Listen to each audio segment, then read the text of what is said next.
Damos por inicio con la proyección de un video para poder estar en atención y disposición del mensaje de la primera conferencia.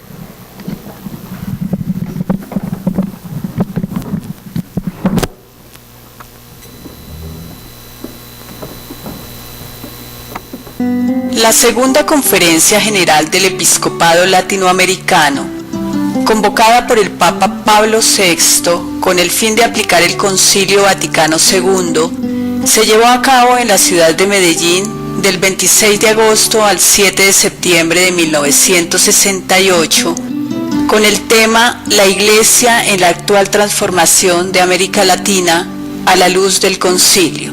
Dentro de los hechos precursores que se pueden destacar se encuentran la especial importancia que el Concilio Vaticano II dio a la conformación de las conferencias episcopales.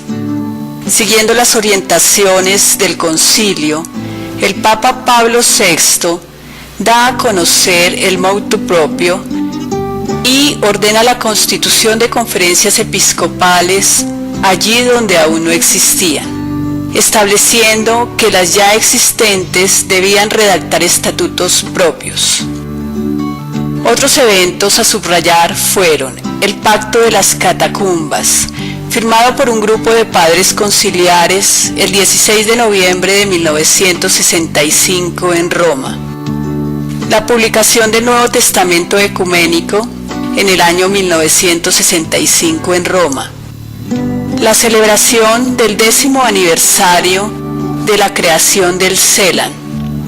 Con este motivo, el Papa Pablo VI pronunció un discurso el día 23 de noviembre de 1965, en donde planteaba algunos fenómenos sociales que se estaban ya viviendo en América Latina y proponía imprimir a la labor pastoral un carácter extraordinario. El primer Congreso Latinoamericano de Vocaciones, realizado en Lima, Perú, del 21 al 27 de noviembre de 1966. El primer encuentro latinoamericano de pastoral de conjunto, que se realizó del 5 al 11 de junio de 1966 en Baños, Ecuador. La Asamblea Extraordinaria realizada en Mar del Plata, Argentina, del 11 al 16 de octubre de 1966, teniendo como tema central la presencia activa de la Iglesia en el desarrollo e integración de América Latina a la luz del Concilio Vaticano II y de la alocución del Papa Pablo VI al CELAN. Y por último, la realización de otros importantes encuentros del CELAN. Con la llegada del Papa Pablo VI, el 22 de agosto de 1968, se celebraba por primera vez la visita de un Papa a la conflictiva región de América Latina. Era una época convulsionada. Hacía poco había muerto el padre Camilo Torres en la guerrilla colombiana, el Che Guevara en las montañas de Bolivia, a manos de los militares.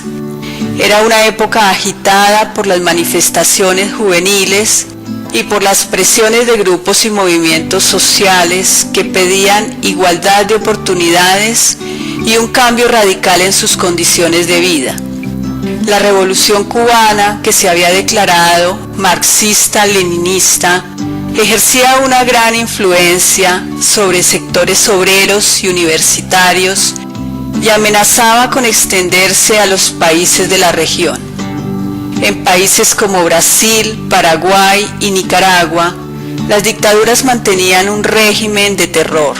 De los pocos países estables políticamente eran Chile y Uruguay, que años después sufrieron el flagelo de las dictaduras. En México, el 2 de octubre de 1968, sucede la llamada masacre de Tlatelolco, que marcó la vida del pueblo mexicano y latinoamericano. A este continente llega el Papa Pablo VI a la inauguración de dos eventos: el Congreso Eucarístico Internacional y la Segunda Conferencia General del Episcopado Latinoamericano. Para la realización de la conferencia de Medellín se contó con 247 asistentes, en donde además de los obispos hubo 2 categorías de participantes: miembros efectivos con voz y voto, 6 presbíteros delegados de las conferencias episcopales, 22 miembros nombrados por el Papa, y los presbíteros miembros de la Junta Directiva de la Conferencia Latinoamericana de Religiosos CLAR. Y participantes con voz pero sin voto, secretarios ejecutivos del CELAN, miembros no sacerdotes de la Junta Directiva de la CLAR, presbíteros, religiosas, religiosos, laicos, laicas, invitados en calidad de expertos y 11 observadores no católicos. 3 grandes áreas fueron abordadas en relación con el proceso de transformación del continente. En primer lugar, el área de la promoción del hombre y de los pueblos hacia los valores de la justicia, la paz, la educación y la familia. En segundo lugar, se atendió a la necesidad de una adaptada evangelización y maduración de la fe de los pueblos y sus élites a través de la catequesis y la liturgia. Finalmente, se abordaron los problemas relativos a los miembros de la Iglesia que requieren intensificar su unidad y acción pastoral a través de estructuras visibles, también adaptadas a las nuevas condiciones del continente. Los temas giraron en torno a los signos de los tiempos, interpretación cristiana, iglesia y promoción humana, evangelización, pastoral de masas y de élites, unidad visible de la iglesia y coordinación pastoral. El documento de Medellín, influenciado por la Constitución Pastoral Gaudium et Spes y la encíclica Populorum Progressio, tiene grandes y decisivos aportes relacionados con el compromiso de la Iglesia con los pobres, una Iglesia cuya obra evangelizadora es humanizadora y salvífica. Estos aportes tienen que ver con las relaciones entre fe y justicia, los temas del pecado social, la liberación de los pobres y la contribución del Evangelio a la transformación del mundo. Como cita el documento de Medellín, todo esto en la esperanza de que todo el pueblo de Dios, alentado por el Espíritu, comprometa sus fuerzas para su plena realización.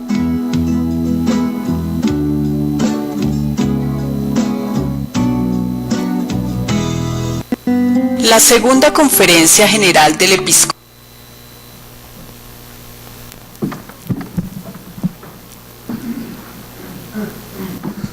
Con esto damos inicio a la primera conferencia magistral que se encuentra bajo el aspecto de Génesis y Memoria de Medellín. Esta primera conferencia se titula Contexto social, político y eclesial en el que surge Medellín y la dictará la doctora Ana María Videgain. Primero doy la palabra al doctor Jorge Piedad Sánchez para que nos lea un breve currículum de la doctora y quien moderará la sesión de preguntas y respuestas. Buenos días tengan todos ustedes. Ana María Videgain Greisín nació en Uruguay, hizo sus estudios universitarios en la Universidad Católica de Lovaina, donde obtuvo su doctorado en Historia. Fue profesora titular en la Universidad de los Andes y Universidad Nacional de Colombia. Ha sido profesora invitada en varias universidades europeas y en Norte y Sur América. Actualmente es profesora titular en Florida International University, es miembro de la Escuela Social del CELAM. Sus investigaciones y publicaciones han orientado al estudio de la historia del cristianismo contemporáneo. Actualmente está trabajando temas relacionados con la migración, la diversidad y reconfiguración religiosa. Ha publicado en castellano, inglés, francés y alemán.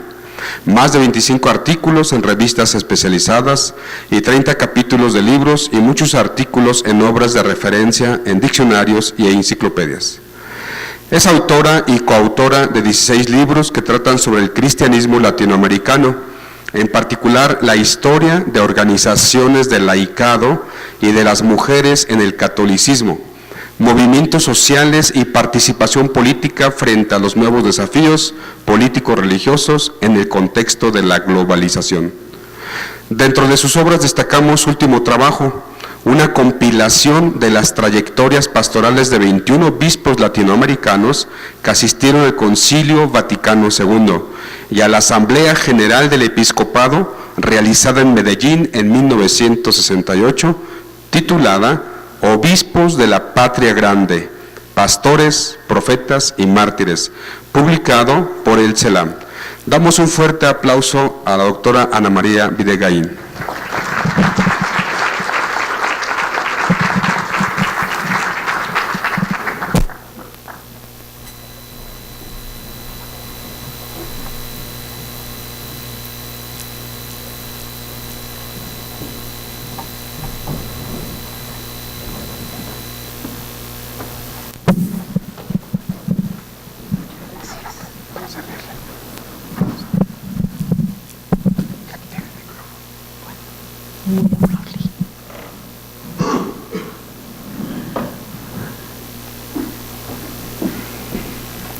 Buenos días y muchísimas gracias por esta invitación. Realmente siempre es un gusto estar entre ustedes, gente amiga. Muchas gracias realmente al Indosoc, a la Lumen Gentium y a todo el colectivo de instituciones que trabajan estos temas. Y también siempre me da alegría ver que hay gente joven interesada en este caminar de la Iglesia latinoamericana. De acuerdo con lo que me solicitaron, voy a tomar tres aspectos, 3 puntos. Uno, lo que yo he llamado el peso de las relaciones internacionales opacó enfrentar las razones de la pobreza, que es sobre la sociedad y la política. El segundo tema que voy a trabajar es la búsqueda de la Iglesia buscando paz con justicia social, o sea, la Iglesia en América Latina en los años 60. Y después voy a tomar un tema, creo que decir la historia, como sabemos, siempre la hacemos más desde el presente que desde el pasado, y gracias a Dios lo hacemos así, porque pensamos en temas que nos preocupan. Entonces, el último tema es un poco ver cómo el tema del laicado estuvo en el centro de la preparación y en el propio concilio. Porque después ya hay temas que han sido ya desarrollados y profusamente sobre la preparación de Medellín, pero sobre todo porque es parte de las discusiones que vamos a tener a lo largo del día de hoy y mañana. Bueno, con relación a la sociedad y la política, pues ustedes más que nadie saben el peso que para América Latina ha tenido la política exterior y sobre todo la política de los Estados Unidos. Al inicio de la década de los 60, políticamente se vivían las secuelas del desmonte de los estados populistas, propiciada por golpes de Estado en los 50, en muchos casos con ayuda de los Estados Unidos.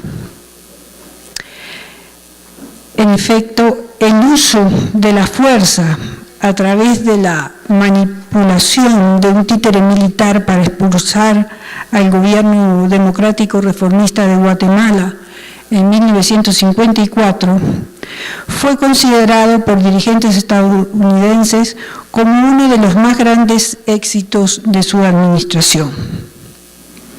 Se convirtió en un modelo para próximas operaciones antiinsurgencia. 13 de los 20 estados latinoamericanos estaban siendo gobernados por dictadores, la mayoría contando con el beneplácito de los Estados Unidos. Por supuesto, crecía la indignación y los sentimientos antiestadounidenses. Este malestar se expresó en Caracas en mayo de 1958. Nixon fue apedreado, escupido y malherido cuando hacía una gira en el continente. En julio del mismo año, Alberto Lleras Camargo, presidente de Colombia, y Juscelino Kubitschek del Brasil, escribieron una carta lamentando el episodio, pero enfatizando en la necesidad de hacer algo más constructivo. Propusieron la Operación Panamericana, un programa hemisférico de ayuda pública para aliviar las condiciones de subdesarrollo e inestabilidad. Justo cuando el movimiento de Sierra Maestra en Cuba estaba orientado a ganar.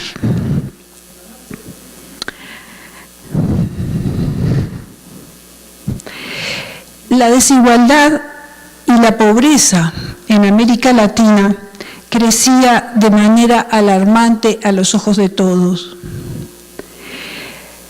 Para 1960, la CEPAL consideraba que el 51% de la población vivía en condiciones de infraconsumo. En amplias zonas del continente se registraba el padecimiento de enfermedades endémicas, como el paludismo y el mal de Chagas. El coeficiente educativo era sumamente precario. La tasa de analfabetismo en algunos países era más del 50%. Guatemala con más del 60%. Y Argentina y Uruguay tenían las mínimas de un 8%. En los espacios de poder locales e internacionales se consideraba que ello era el resultado de la diferencia entre el poco crecimiento económico y una alta tasa de crecimiento de población. La mayoría de la población estaba excluida o parcialmente incorporada al mercado de trabajo, por lo consiguiente su destino era la pobreza. Sectores católicos, sobre todo sectores universitarios, preocupados por las condiciones de pobreza y la necesidad de desarrollo y transformación de las economías latinoamericanas, señalaban las siguientes características. Primero, economías dualistas, es decir, por una parte una economía de subsistencia de autoconsumo y por otra una de extracción e industrial. Segundo, economías desintegradas, desarticuladas. Un alto porcentaje de compras y ventas las ligan directamente al exterior y al comercio entre los diversos estados latinoamericanos es muy débil. Las inversiones extranjeras han desarrollado economías de enclave, por ejemplo, petróleo en Venezuela y otros mineros en Chile, Perú, Bolivia, o agrícolas, como las grandes plantaciones entre Centroamérica y Caribe.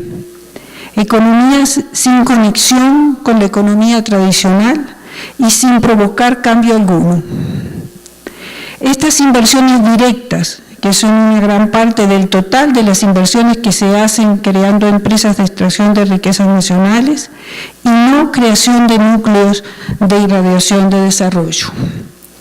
Tercer problema, el valor económico, o tercera característica de la economía de entonces. El valor económico para las naciones latinoamericanas de estas exportaciones era muy débil, porque no es un capital que entre en el circuito nacional.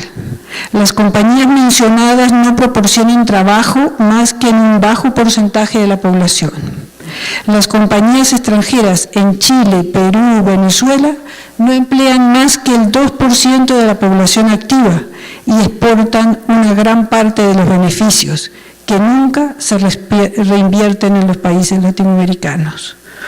Cuarto, Las economías con un sector monetario centrado en el exterior, digitalizado desde fuera y articulado con los sectores de minería extractiva, producción agrícola modernizada o industrial. La mayor parte de los mercados son exteriores y normalmente los directorios y los órganos donde se toman las decisiones están en el exterior. No se trata solo de una dominación de un poder económico exterior, sino que la lógica de desarrollo responde a los países desarrollados y no a la de los países latinoamericanos.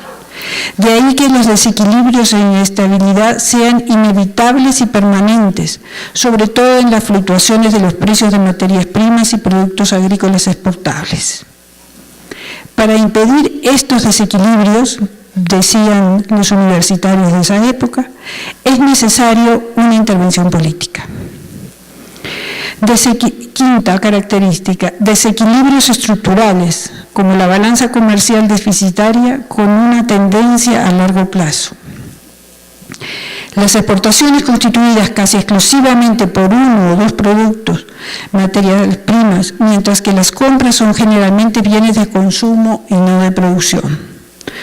Todos estos factores determinan la dependencia y la vulnerabilidad económica de los países latinoamericanos. Esto fue en una reunión en La Capilla, Colombia, en julio 22, del 22 de julio al 6 de agosto de 1961, realizado en Colombia, como digo, es un seminario latinoamericano de paz romana del Movimiento Internacional de Estudiantes Católicos, los estudiantes latinoamericanos. Pues esto es para que vean cómo los jóvenes de esa época veían la situación. Y en cierta forma, muchos de los diagnósticos que ellos hacían después van a ser retomados en los propios documentos, es decir, la gravedad, cómo en la Iglesia se vivía la situación. Por su parte, las incipientes burguesías nacionales latinoamericanas veían la imposibilidad de una industrialización sin injerencia extranjera, dado los marcos establecidos en la política internacional y el fin del proteccionismo. Las dificultades económicas y sociales que venían siendo estudiadas por los investigadores de la CEPAL desde la década del 50 explicaban las relaciones económicas internacionales en términos de intercambio desigual entre las naciones desarrolladas, centros de la economía mundial, y las subdesarrolladas que constituían la periferia económica. Alegaban que las estructuras de la economía internacional solo podrían transformarse por la intervención estatal y con la ayuda internacional.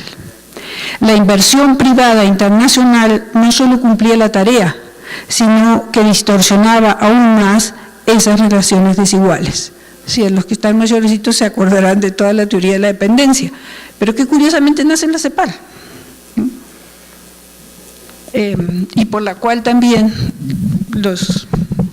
se sufrió mucho la teología de la liberación, porque se la acusó del uso de esta interpretación, por otro lado, oficial.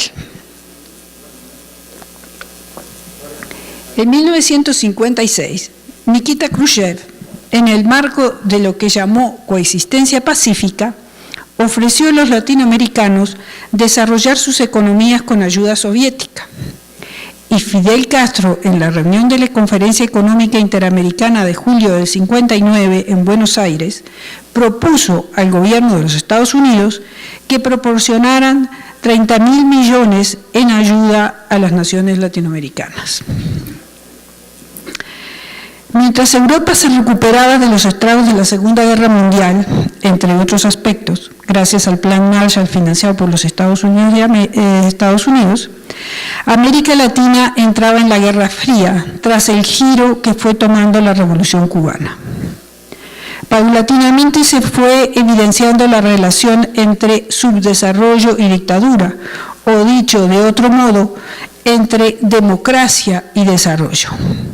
Se empezaron a ver los gobiernos dictatoriales como impopulares y por tanto potencialmente inestables, ya que la miseria producida por el subdesarrollo creaba condiciones propicias para la subversión y por tanto era necesaria la intervención de los Estados Unidos, pues podía estar en juego su propia seguridad.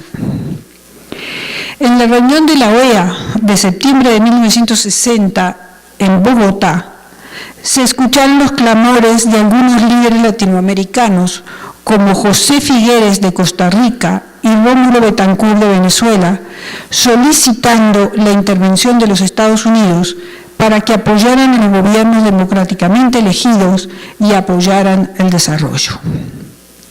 Los dirigentes políticos de los Estados Unidos decidieron actuar, y en esa misma reunión se firmaron acuerdos multilaterales para que el desarrollo económico y social de los países de la región. Estos acuerdos fueron complementados con una nueva propuesta conocida como la política de contención dentro del marco general de la Guerra Fría. Por un lado, Estados Unidos se comprometía a apoyar a los latinoamericanos para expulsar a dictadores como Trujillo, y los latinoamericanos a neutralizar la influencia comunista a través de Fidel Castro. Unos meses antes de esta reunión se establecieron las bases para crear el Banco Interamericano de Desarrollo, el BID, con fondos estadounidenses que se librarían al iniciarse la administración en 1961. Esta fue la administración demócrata en cabeza de John Kennedy, que, convencido de la necesidad de dar un giro a la política norteamericana hacia América Latina, desde su discurso inaugural expresó la necesidad de crear una alianza con los latinoamericanos en su búsqueda de progreso. Propuso apoyar el desarrollo económico y las reformas políticas, y al mismo tiempo se daba ayuda militar para facilitar la contrainsurgencia y para evitar una revolución violenta en América Latina. También fue retomada la vieja perspectiva de Monroe, de no admitir la presencia de otras potencias, no solo de los comunistas, tampoco la injerencia de los europeos. En agosto de 1961 se firma en Punta del Este, Uruguay, la Alianza para el Progreso. Esta alianza pretendía apoyarse en nuevos líderes inspirados en valores democráticos y amigos de los Estados Unidos, dispuestos a llevar adelante una política que pudiese enfrentar tanto a las oligarquías terratenientes de derecha, opuestas a cualquier cambio, como a los comunistas que obedecían a la Unión Soviética. El proyecto incluía reforma agraria y estímulos para la producción agraria, asegurando salarios justos y condiciones satisfactorias de trabajo para todos, planes de viviendas urbanas y rurales, erradicar el analfabetismo y el acceso a los estudios universitarios, avanzar en programas de salud y sanidad, estimular la empresa privada con el fin de propulsar el desarrollo económico junto con políticas monetarias que protegieran el poder de compra de las personas y evitar las excesivas fluctuaciones de precios e importaciones de productos básicos, pero también una reforma fiscal, además de la agraria. Y estos dos puntos todavía siguen siendo, como ustedes saben, muy controvertidos en América Latina, y algunos países todavía no han podido pasar por ahí.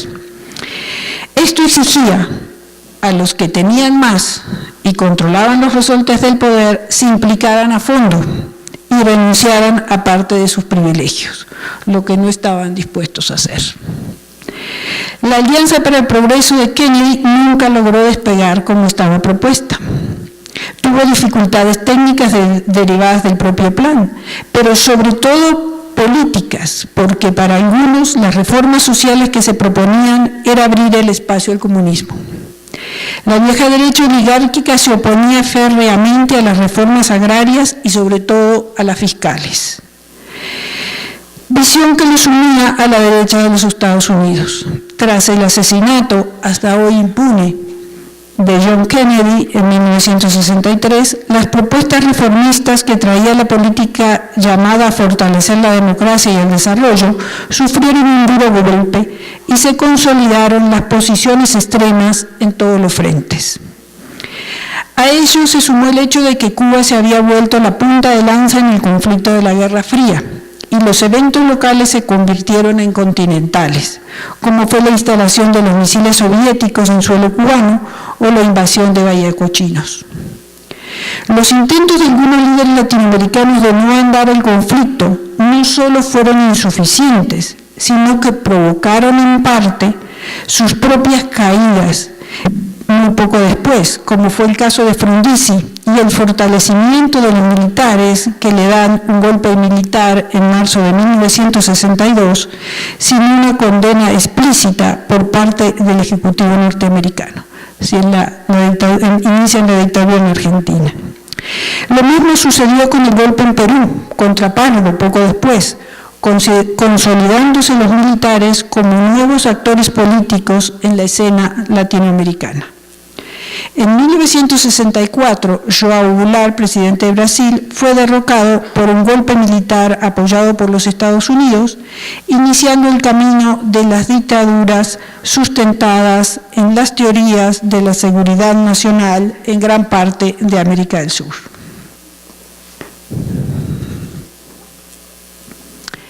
En otros casos, como Venezuela o Colombia, no se instalaron dictaduras, pero se establecieron gobiernos pactados entre grupos de partidos dentro de un sistema electoral que excluía a los otros, entre ellos a los comunistas.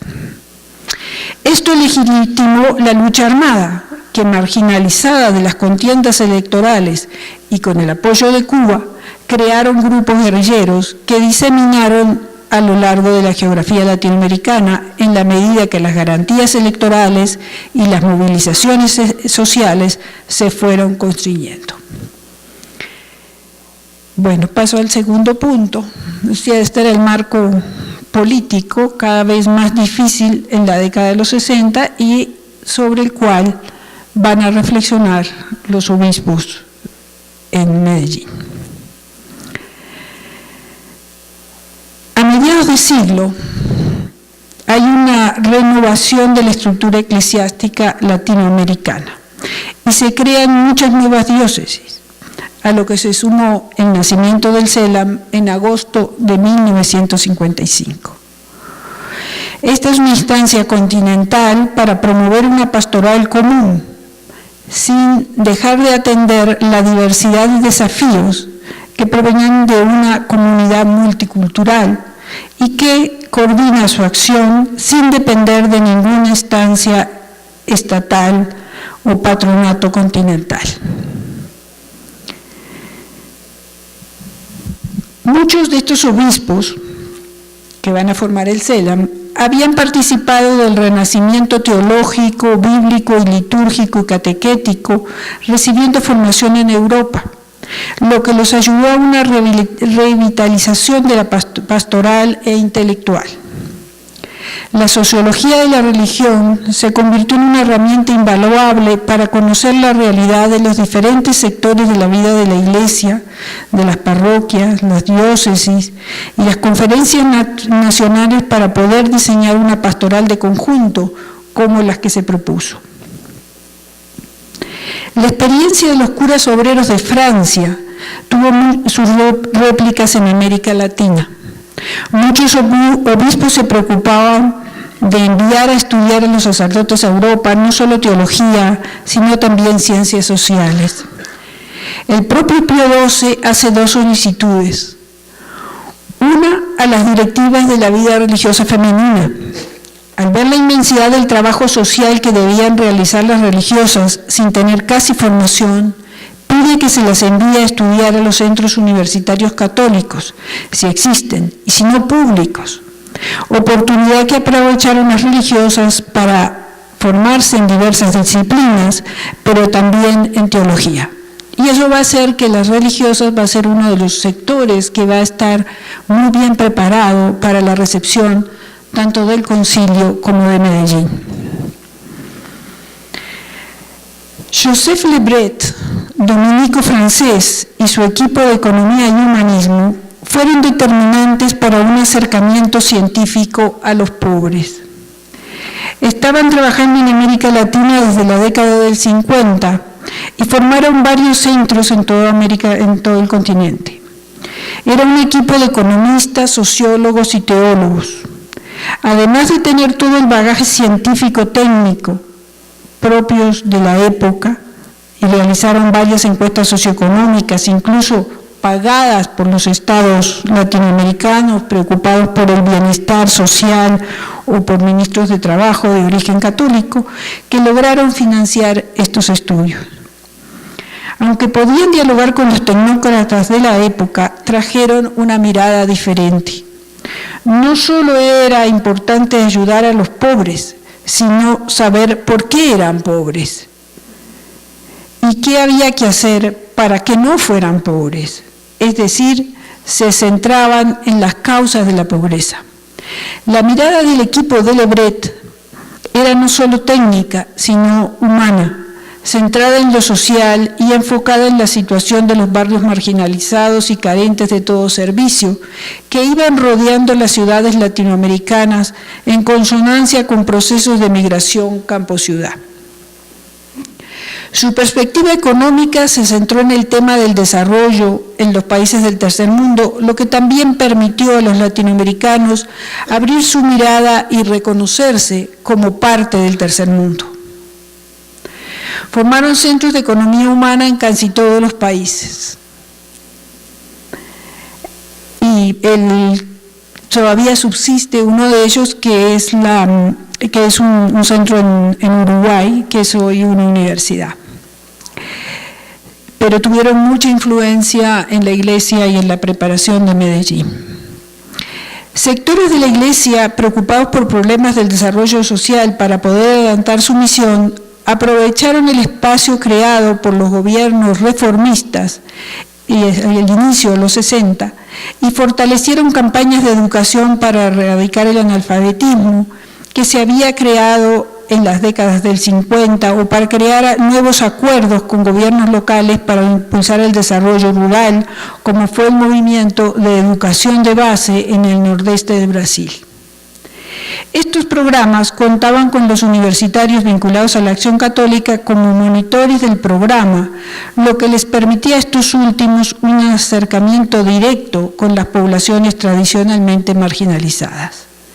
Programas de alfabetización que implicaban un giro importante en el sistema educativo tradicional, porque preveía también un esfuerzo de los educadores para pensar su propia existencia y lograr una promoción humana integral para superar las desigualdades sociales. Decía, este proceso de que estoy hablando, el movimiento de educación de base, fue coordinado por Paulo Freire y por Hernani Fiori. De ahí surge todo el tema de la educación concientizadora. En el año 56, los jesuitas también crean los primeros centros de investigación y acción social, los CIAS, en casi todas las provincias latinoamericanas para estudiar la realidad social y desarrollar procesos de promoción humana y justicia social y atender la formación del liderazgo entre los cristianos con estos valores de promoción. En la década del 60, los movimientos de acción católica especializada tuvieron un enorme desarrollo en todo el continente. La JOC en Brasil contaba en 1961 con más de 120.000 miembros en 500 secciones. El sindicalismo cristiano, a pesar de no tener casi presupuesto, también crecía. La juventud agraria desarrollaba ligas de campesinos que luchaban por la tierra en el norte de Argentina, el nordeste brasileño, en Chile, que eso consideraba que era una de las juventudes agrarias católicas mejor formadas, y su asesor fundamental era don Manuel Larraín, ya después presidente del CELA.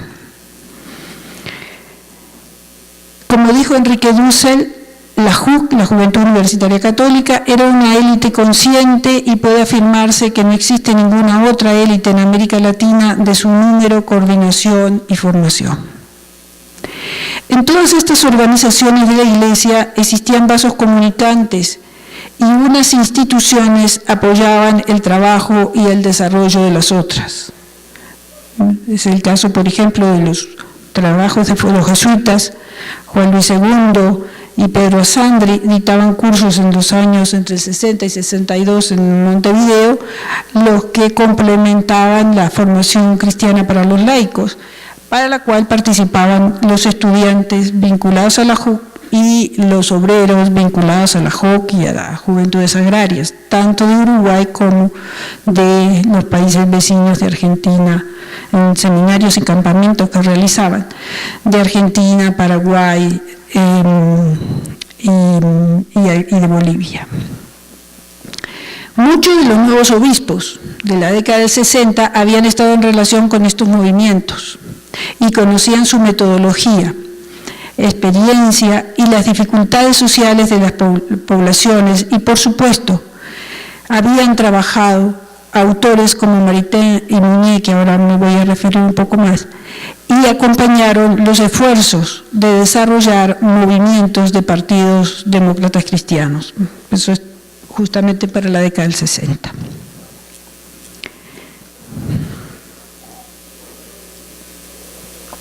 Y entro al tercer y último punto, la vida laical. Y como esta va a estar finalmente en el centro de los debates conciliares. Los movimientos de acción católica fueron la gran estrategia pastoral del siglo XX, orientada a organizar al laicado tanto para preservar su pertenencia como para ser testigos de su fe y evangelizar espacios a los que no podía llegar el clero. Se inició con las propuestas sociales de León XIII y se consolidó y desarrolló con los pontificados de Pío XI, Pío XII, Juan XXIII y Pablo VI. El Papa Pío XI, desde su primera encíclica Ubi Arcano Dei de 1922, la estableció como estrategia pastoral fundamental en la vida de la Iglesia en todo el mundo y como una manera de integrar a la feligresía a la misión apostólica de la Iglesia. Pío XI no tenía dudas que para el futuro de la Iglesia solo era posible si se confiaba y llamaba al laicado a ser parte de la misión apostólica. Un grupo de hombres y mujeres católicos que fueran preparados para trabajar por la defensa de la Iglesia, pero dando al mismo tiempo testimonio de su vida cristiana y así evangelizar en todos los espacios sociales y culturales. Su labor se orientó tanto a la evangelización como al desarrollo de las obras sociales y culturales. Esta organización fue de base parroquial y formada en 4 ramas: las damas, los hombres, las señoritas y los jóvenes. Los grupos parroquiales en sus diversas ramas eran coordinados a nivel diocesano, regional, nacional, continental y mundial. A nivel diocesano, nacional e internacional existían secretariados o grupos de coordinación encargados de impulsar y orientar los grupos locales, preparar reuniones periódicas de coordinación y de estudio de la realidad social, las semanas sociales, que creo que aquí en México también fueron muy importantes. Fue desde el comienzo una organización global, ligada no solo a los obispos, sino al papado, por intermediación de sus dirigentes y los secretariados internacionales, pero con una fuerte base local, por medio de sus comunidades en las parroquias. En el nuevo contexto histórico, o sea, en el contexto histórico de comienzos del siglo XX, la Iglesia debía mantenerse separada de la pequeña política, es decir, de la política partidaria, como la llamaba Pío XI. Es decir, la política partidaria. Pío XI pensó una estrategia que permitiera actuar en lo que él llamaba la grande política, es decir, el debate amplio sobre las grandes líneas de desarrollo social y en las políticas de Estado. Por eso los movimientos de acción católica debían establecerse y crecer por fuera y por encima de la política partidaria. Jacques Maritain, filósofo laico francés, le dio sustento intelectual para romper con las ideas de un partido católico que confundía los planos temporal y espiritual. Si se descuidan las diferencias de esencia, de finalidad y de objeto, nos anticipamos a grandes ruinas, pues el hombre es siempre castigado cuando descuida las leyes de las esencias. decía Maritain. El pensamiento de Maritain permitió una renovación de sectores de la intelectualidad católica latinoamericana.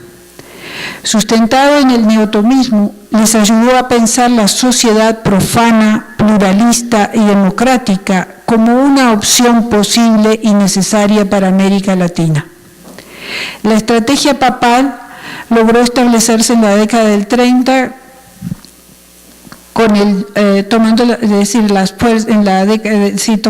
se desarrollan desde entre el 30 y 40, y la propuesta de nueva cristiandad junto con su humanismo integral y la distinción de plano espiritual, temporal y un plano intermedio en los que se desarrolla la vida del cristiano, dieron sustento ideológico tanto a la acción católica general como a la elaboración de una nueva propuesta política.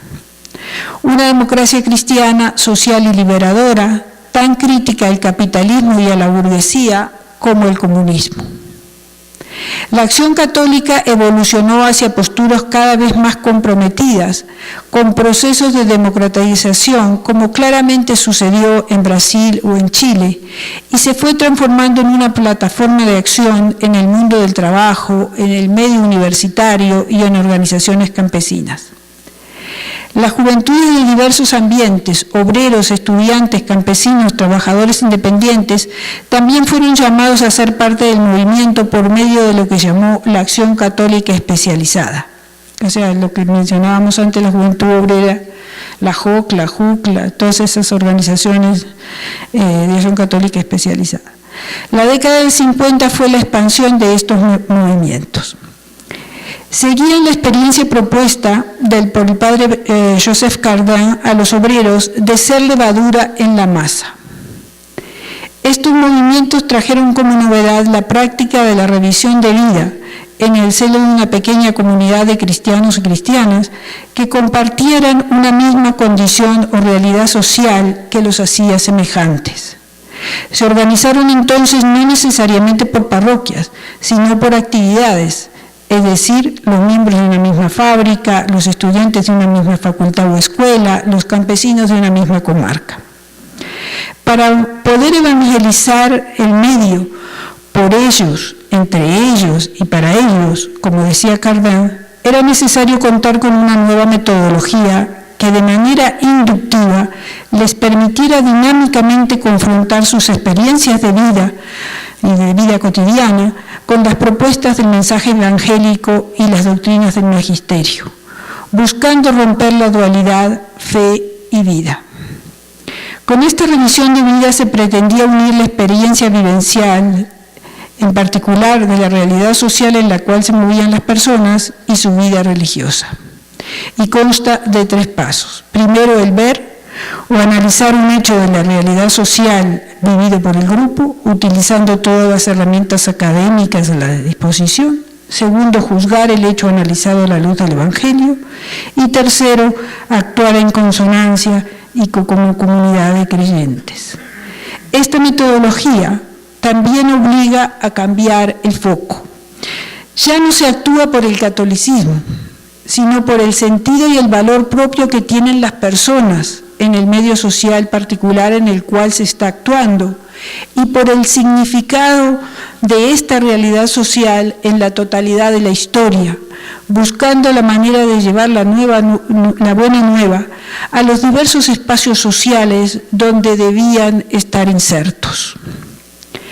Por consiguiente, requería de los dirigentes y asesores, pero también de los militantes, un constante esfuerzo de estudio para tener las herramientas para poder entender la realidad. Pero también, para poderla juzgar, requería una relativa formación bíblica y el conocimiento de documentos eclesiales fundamentales, en especial de la doctrina social de la Iglesia.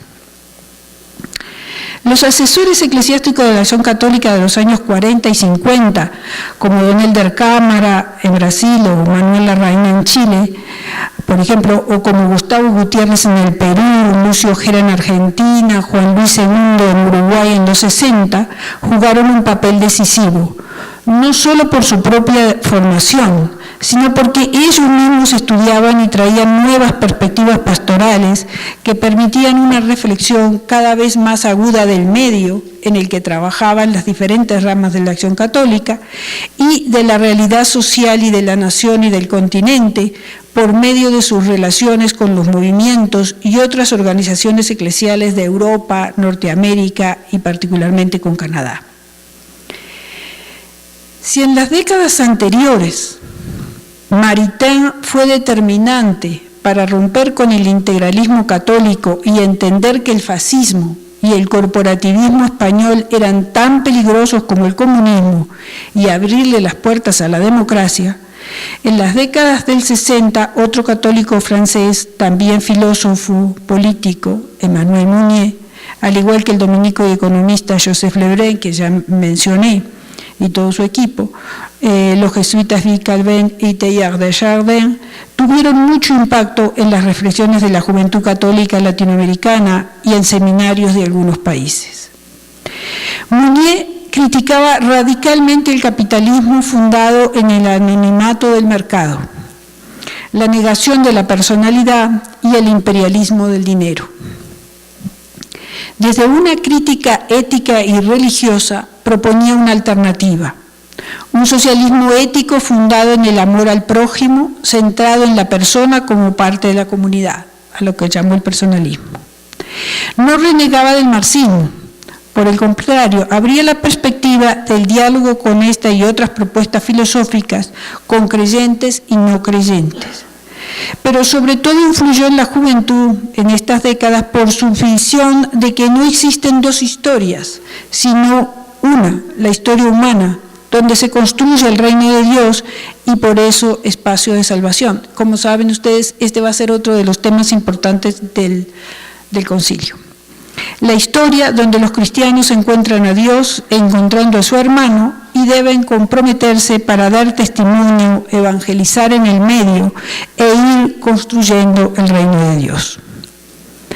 La convocación que hace Juan XXIII al concilio, si bien llamó la atención de muchos desprevenidos, estaba en la agenda de la burocracia vaticana desde hacía mucho. Pío XI creía que era importante retomar muchos aspectos inconclusos en el Concilio Vaticano I, interrumpido en 1870 por la crisis provocada por el proceso de unidad italiana y la pérdida de los estados pontificios. Consultados secretamente algunos cardenales y obispos, las posiciones fueron diversas, pero es interesante saber que incluso se llegó a elaborar un programa que incluyó temas como el establecimiento de una constitución dogmática de la Iglesia, el examen de asuntos internacionales como el socialismo y el comunismo, la situación de las iglesias orientales, el avance de la acción católica y el puesto de la mujer en la Iglesia. Estamos hablando de 1930, todavía no hemos podido hacer eso. Sin embargo, las dificultades y el largo proceso en la firma de los acuerdos de Letrán y el agravamiento de la situación internacional, o sea, previo a la Segunda Guerra Mundial, hizo que el proyecto quedara estancado, hasta que Pío XII intentó retomar la iniciativa, pero la dificultad en llegar a consensos estancó la posibilidad de un nuevo concilio. Nuevamente la curia se había opuesto a esta posibilidad. Juan XXIII desafió las dificultades y llamó a un grupo muy vasto a preparar la agenda. Incluían no solo los cardenales, sino a los obispos superiores, a los superiores mayores de órdenes y congregaciones, y luego a las facultades de Teología y Derecho Canónico, para que mandaran sus sugerencias y finalmente se constituyeron 10 comisiones preparatorias. 3 aspectos mostraron la diferencia con las situaciones anteriores. La inclusión del tema del apostolado de los laicos, que no correspondía a ninguna congregación romana. El establecimiento de un secretariado para la unidad de los cristianos y el nombramiento de obispos encargados de diócesis como miembros de las comisiones y no a la curia. Además, a pesar de la fuerte tendencia conservadora de la curia romana, estuvieron presentes algunos teólogos, como Congar y de Lubac, que habían sido puestos en cuestión por algunas autoridades romanas. Sin embargo, las divergencias profundas sobre la manera de ser iglesia persistieron, a pesar del enorme carisma de Juan XXIII y la capacidad de Pablo VI para conducir y concluir el concilio. Un tema central y que nos concierne en este espacio es el referido al papel del laicado en la vida de la Iglesia. Por un lado estaba la propuesta de ser levadura en la masa de Joseph Cardin, que he mencionado antes, sustentado en la experiencia de la JOC y los otros movimientos de acción católica especializada. Juan XXIII, antiguo asesor eclesiástico de estos movimientos, convocó a Cardin para la preparación del concilio y para la redacción de encíclicas tan importantes para la doctrina social de la Iglesia como Mater Magistra, incorporando la metodología de ver, juzgar y actuar. Montini, o sea, futuro Pablo VI, también fue antiguo asesor de la Federación Universitaria Católica Italiana, de la FUCI. No solo estaba familiarizado con esta propuesta, sino que en Lumen Gentium y en Gaudium et Spes quedaron claramente consignadas las propuestas para la promoción de un apostolado específico de los laicos, para los laicos y entre los laicos, al desarrollarse la eclesiología en torno al concepto de pueblo de Dios. Para la época del concilio, un grupo importante de obispos hacía parte de estos movimientos. Y las propuestas de construir una iglesia que fuera comunidad de comunidades de laicos con una experiencia de fe encarnada en la realidad histórica que les correspondía vivir, como fue el caso de don Elmer Cámara, de don Manuel Larraín y de muchos otros obispos latinoamericanos, fueron decisivas en las discusiones. Pues, y no solo los latinoamericanos, también los europeos, que son los que realmente hicieron el concilio. Por otro, había cardenales como José Wojtyla, futuro Juan Pablo II, y el influyente cardenal Joseph Suenens, no vieron tan clara esta dimensión eclesiológica de la Iglesia Pueblo de Dios que daba tanta primacía a la experiencia de fe del laicado encarnada en la historia, y potenciaron la eclesiología de comunión, sobre todo después del sínodo extraordinario de 1985. Eclesiología que ha tenido diversos enfoques, algunos muy novedosos, pero que sin duda permitió que sobreviviera la vieja eclesiología que daba preeminencia a la jerarquía en la vida de la Iglesia y una espiritualización de la vida del laicado, en parte debido al temor de que el concepto de pueblo de Dios fuera equiparado con la noción de democracia. Revisar los presupuestos eclesiológicos, es decir, el modelo de Iglesia y la cultura que de ella emana, se hace impostergable en el actual contexto de crisis que estamos viviendo. Muchas gracias.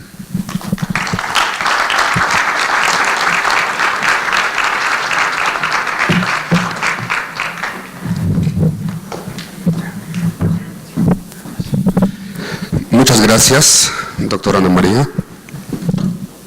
A continuación sigue la serie de preguntas. Van a pasar algunas papeletas. Escuchando su ponencia, doctora Ana María, al final recalcó este punto de por qué se tenía esa visión de que pueblo, el concepto pueblo de Dios, podría entrar en carácter político democrático, y por qué esa aseveración de que Wojtyla tenía ese como que miedo a afrontar ese concepto. Sí, no solo él, Suenens también. Es decir, había esa preocupación, y yo creo que de alguna manera legítima, por la experiencia histórica de la Iglesia. Es decir, legítima en el sentido, bueno, preocupación a que se llevara a unos cambios fundamentales. Y bueno, yo pienso que es todavía parte de los problemas que todavía tenemos. O sea, hay una cultura, ¿cierto? Ya me parece que hay una cultura clerical que el mismo Papa, y bueno, ya en la introducción se nos habló de ello, que ustedes están trabajando, que finalmente nos ha hecho daño. Es decir, yo creo que la historia nos ayuda a mirar, digamos, mirar lejos mirar desde atrás muchas cosas. Es decir, y muchas de las formas y acciones y decisiones que se tomaron, por ejemplo, en el siglo XIX, que fue un siglo muy difícil para la organización de la Iglesia, que eventualmente pudieron ayudarla a organizarse, en otro contexto y en otro momento histórico ya puede ser perjudicial y puede venirse en contra. ¿Sí?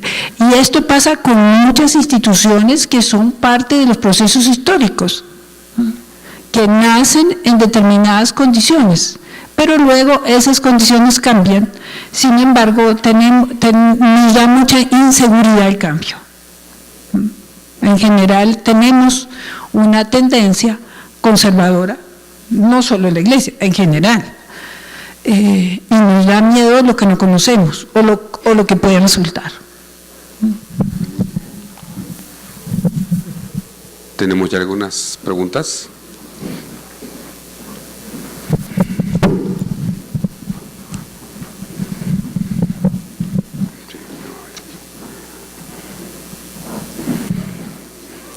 Preguntan, ¿cómo reactivar el laicado en la vida social y eclesial?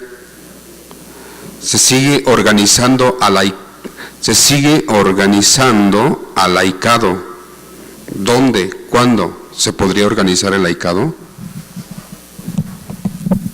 Eso justamente a mí me parece que fue hubo, aunque seguramente esta tarde cuando se hable de lo que fue lo que sucedió después de Medellín, es decir, hay un proceso en los años 60 de, por un lado, la persecución política, que fue muy fuerte, y entonces los grupos laicales que estaban muy comprometidos, aunque no estuvieran comprometidos en partidos políticos, estuvieran comprometidos en movimientos sociales, su acción fue vista como acción subversiva. Y mucha gente sufrió fuertemente la represión, pero también sufrió la represión interna, porque también hubo una desestimulación a todos estos movimientos. O sea, para empezar, en los lugares donde no se cerró, porque hubo lugares donde se cerró directamente, no se nombraron más los asesores eclesiásticos.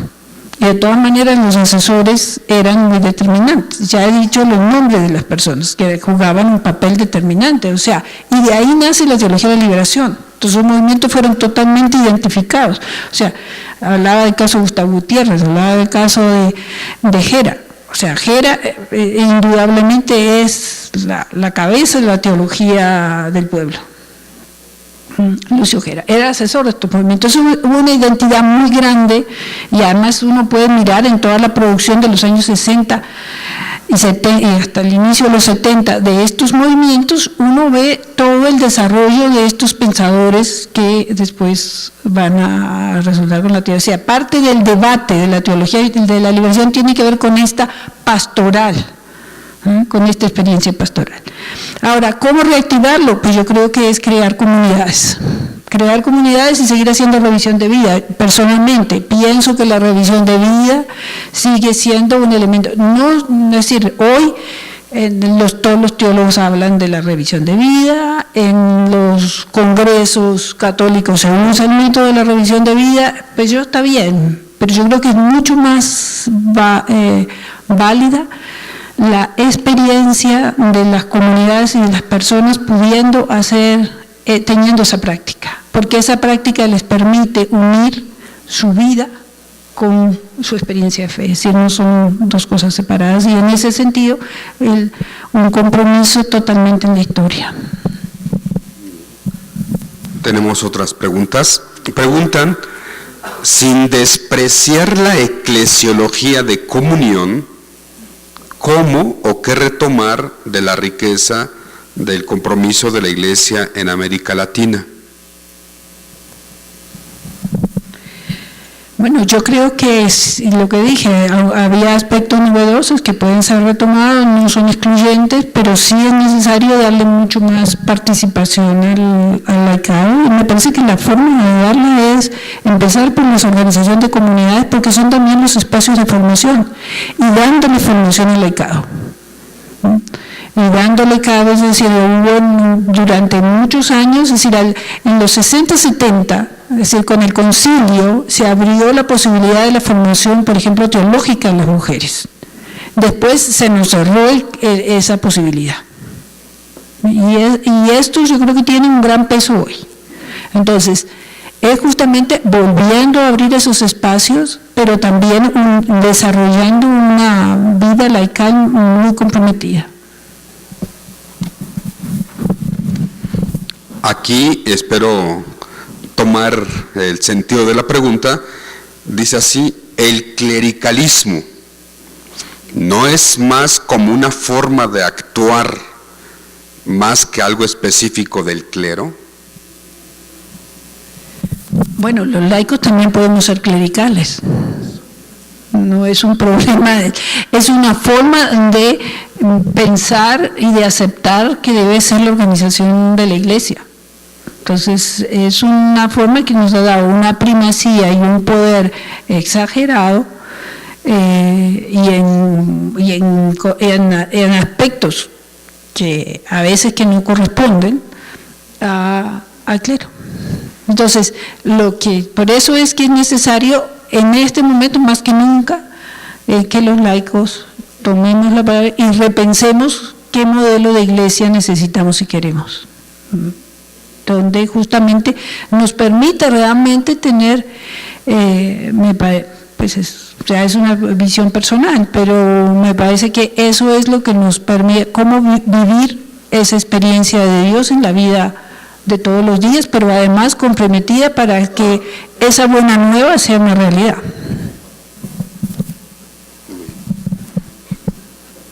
¿Ya tenemos más preguntas? ¿O si tenemos otra? A ver.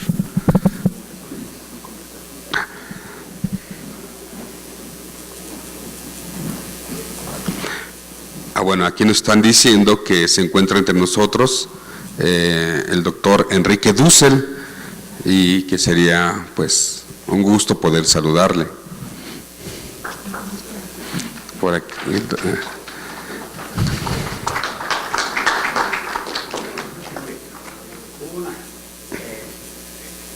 La persona que está aquí al frente y pensé que sería el doctor Dussel, pero ya qué emoción, ya sí que no es el doctor. Bueno, entonces que llegó aquí el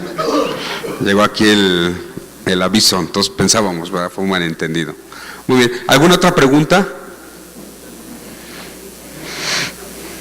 Pues si no hay alguna pregunta, continuamos con nuestro programa.